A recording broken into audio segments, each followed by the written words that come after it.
Math isn't difficult. Math is fun. I am Neelakanta Banu Prakash and I am the fastest human calculator in the world. And we are exploring infinities. Exploring infinities is here in front of you to give you a mathematics learning experience like never before. With expert trainers from around the country, we are here to make you learn math the right way.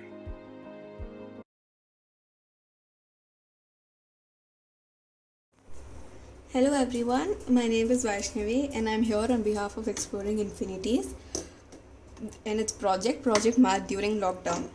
I'm here to make you learn math in a fun and easy manner. So let's start with a new topic today. So before that, I'd like to ask you a few questions. So imagine that there is a tree. So forgive me for my drawing. But imagine that there is a tree and you are trying to look at the top of the tree. Okay, you are standing at a distance x. Okay, and you're trying to look towards the top of the tree, right? So I tell you to move 5 steps forward. So imagine that x is in steps. And I tell you to move 5 steps forward. So now where are you? You come here. And what is this distance? This is x minus 5, right? So you come here and now you have to look at the tree. Okay? So now imagine, let's keep the height same. So imagine that this is the angle theta that you make while looking at the top of the tree. Theta is some angle. Theta is some angle. And now once you come forward, now you have to look at the same top of the tree. So what would you do? So now what would happen to theta? So the question is, what would happen to theta? Will theta increase or will it decrease? So now you have to look at the top of the tree. So what happened to theta? Yeah, you're right. So theta increased, right? So when the distance decreases between you and the object, theta increases. Okay? So now let's take another example. So now there's another tree. This is a different kind of tree. So you have to climb this tree, okay? And now there is a ladder. So the ladder is like this. And you have to climb. So there are a few fruits on this tree. Again, forgive me for my bad drawing. So there are a few fruits. And now you have to get this fruit. So you have to climb the ladder, right? So you climb and you go up, right? So imagine that this is an angle theta, right? And now you have to get the above fruit. What will you do? Simple, you'll push the ladder up. Won't you do that? So when you push the ladder up, this will become this, right? Correct? So the height of the ladder is same as such. But now with pushing it forward, that is with increasing theta and decreasing this distance as compared to this, you see that you can reach a higher place, okay? So this also changes. So this and this changes, but this remains same, right? And now you can get the above fruit. Now remember these things. Our entire chapter is based on this. And the name of our chapter is Trigonometry. It sounds complicated, but it's very easy. So let's start, okay? So now look at this. Now you've already seen what this theta is. Now we will just represent this like this. So we can take this as a right angle triangle. You can look at this. So where this is theta, right? And this, let's take this as A, B and C. So in triangle ABC, okay? So you don't even need to consider it as theta. You can just say angle CAB, right? But for easy representation, I'll call it theta. Angle CAB is theta. Okay. So theta is just another variable. So we know that this is a right angle triangle, right? Because this, we are just assuming that everything that we see is perpendicular to the ground. That is how we're going to assume to make our calculations easier, obviously. So now AC is the hypotenuse, right? And now we call BC the opposite side. Why do we call it the opposite side? Because it is opposite to the angle theta. So that is why BC is the opposite side. And AB is the adjacent side. Because this is adjacent to this, right? So that is how you write, that is how you basically call these sides in trigonometry. AC will be your hypotenuse, BC is your opposite side, and AB is your adjacent side. Clear? So now let's take another example. Okay, so this triangle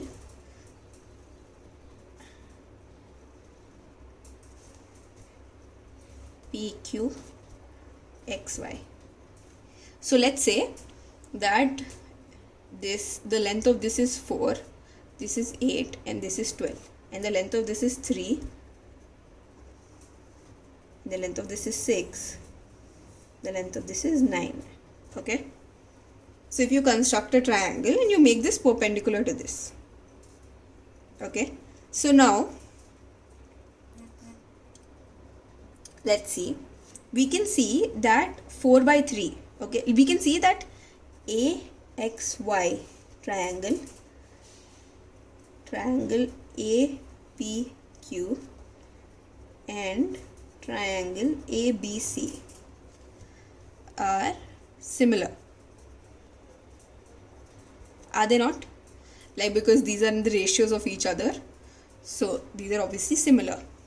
So now we can say, now we can see here very clearly that 4 by 3 is equal to 8 by 6 is equal to 12 by 9. Is it not? Right? So we can also see that 4 by AY. So what will be the value of AY? Root of 3 square plus 4 square, because it's a right angle triangle. So this will be 5. That will be root of 8 square plus 6 square, 10. Root of 12 square plus 9 square, 15. So this is 5. This is 10. This is 15. Sorry. This plus this is 10, and this plus this is 15, right? So this is, let's see, 4 by 5 is also equal to 8 by 10 is also equal to 12 by 15, and similarly 3 by 5 is equal to 8 by 10, no sorry 6 by 10 is equal to 9 by 15.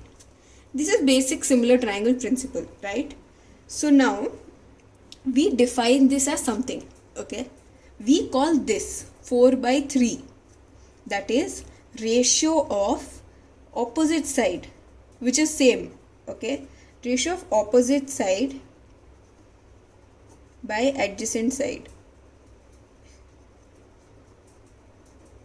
is tangent of theta, or simply put tan theta. Okay, we are giving this a name and we are calling that name tan theta, that is opposite side by adjacent side, because this theta will remain constant in all three triangles, right? Because they're similar triangles. The reason why we call them similar triangles is also because we're satisfying the theory that the angle is the same. Now the constant angle, we are defining it as tangent of theta, and this is what, this is opposite side by hypotenuse.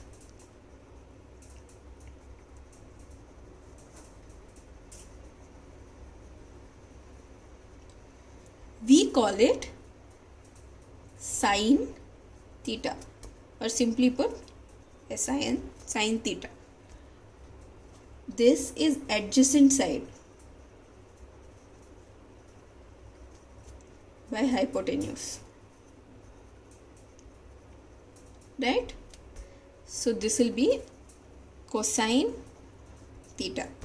or cos theta. So these are the three names that we're going to give to these three angles. That is tan theta, sin theta and cos theta. Now, what will be our values of sin theta? Take any triangle. Think about this. Sin theta is opposite side by hypotenuse and cos theta is adjacent side by hypotenuse. When you look at these two, we always know that in a triangle, that is in a right angle triangle, hypotenuse is always greater than these two, right? Our hypotenuse will always be greater than our opposite side and adjacent side. So, because this will always be greater, sin theta and cos theta values will always be less than 1. You can see this, right? So, sin theta and cos theta always less than 1. We should remember this. And obviously remember these ratios also. Okay. So now let's move on. So now we've defined opposite. We can simply write it as opposite by hypotenuse, sin theta, adjacent by hypotenuse, cos theta, and opposite by adjacent, tan theta. Now look at this clearly. Opposite by adjacent is tan theta. Now what do you get when you divide sin theta by cos theta?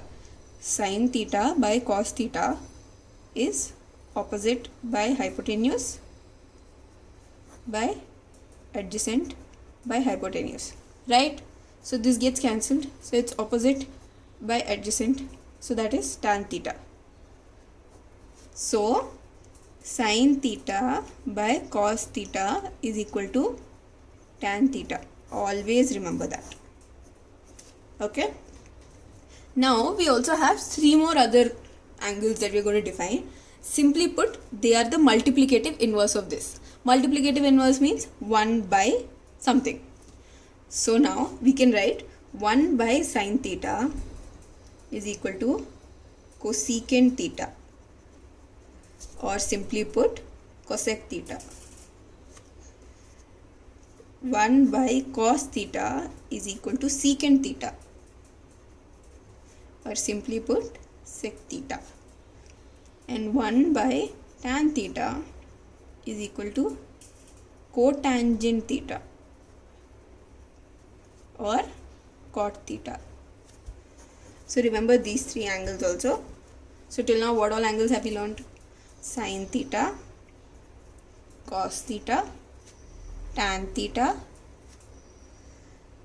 cosec theta, secant theta, cot theta, right?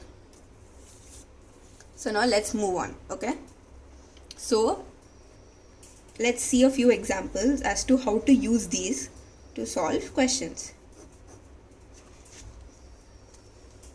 The question is, if tan A, just like in variables, you can always name a variable x or a or theta. These are the representations of an angle that we generally give. So tan A means angle A, tangent of angle A. If tan A is 3 by 4, then find sin A and cos A, right?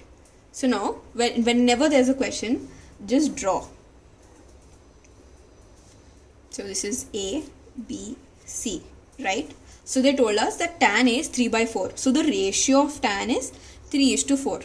So if one side is 3x, then the other side will be 4x, right?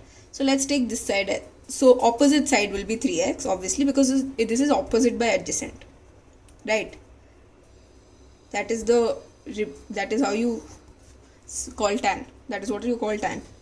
So this is 4x. So now obviously if you consider Pythagoras theorem, root of 3x square plus 4x square, right?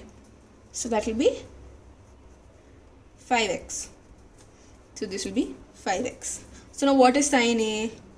Sine A is opposite by hypotenuse. So that is 3x by 5x. So that is 3 by 5. Cos A is adjacent by hypotenuse. That is 4x by 5x. That is 4 by 5. So now let's take another question. So that is how you solve. So you got the value of sine A, you got the value of cos A. Okay. So now let's take another question. If cot theta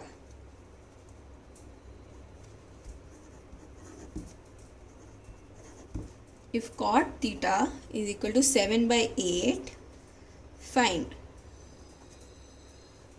1 plus sine theta into 1 minus sine theta by 1 plus cos theta into 1 minus cos theta. So now first let's simplify this, okay? So 1 plus sine theta into 1 minus sine theta is a plus b into a minus b, right? So that is a square minus b square. So that is 1 square minus sine square theta by 1 square minus cos square theta. Always remember, the square doesn't come to the angle but to cos or to sine, okay? You don't write it as sine theta square. No, this is wrong. This is sine square theta.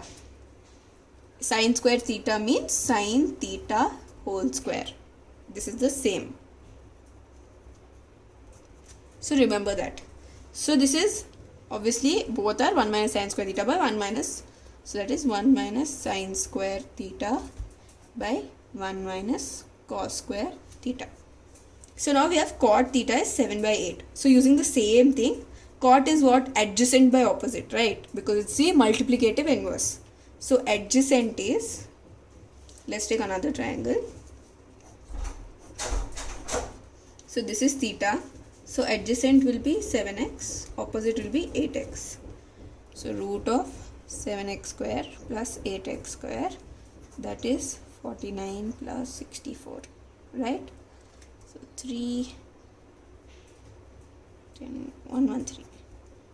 So that is root 113. Okay, so now we can simply write it as, if it's root 113, then let's just leave it like that. Then this will be root 113x. Okay, so what will be our sine theta? Sine theta will be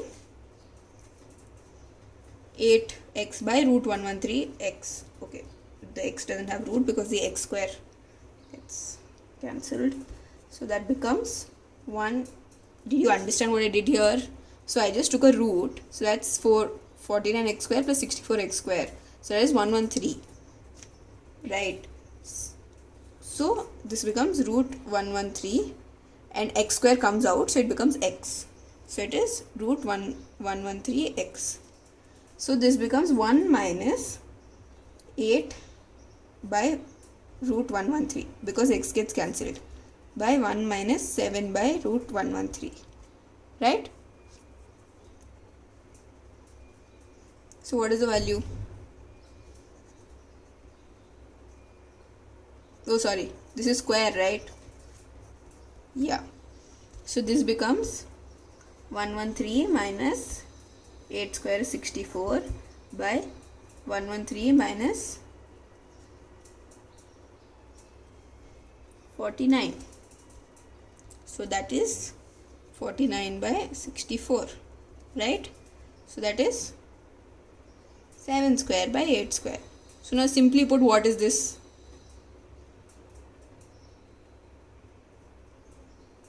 Cot square theta. So if cot theta is 7 by 8, then, and it doesn't matter what the value of cot theta is actually, now that you look at it, this value is cot square theta. Now you don't even need to substitute the angle. Now just do this. So if this is 1 minus, okay, we'll get to that later in the next parts of the chapter. But now can you clearly see this is cot square theta. This value is the value of cot square theta, right? And now let's take another question which you will try to solve as homework, and then we'll discuss it in the next class. If tan A is root 3, then find value of sin A cos C plus cos A sin C. Okay? Try to solve this. And so we come to an end to today's lecture. Thanks a lot for watching this, and stay tuned for the upcoming ones. Don't forget to follow @fastesthumancalculator and @exp.infi on Instagram, and subscribe to our YouTube channel.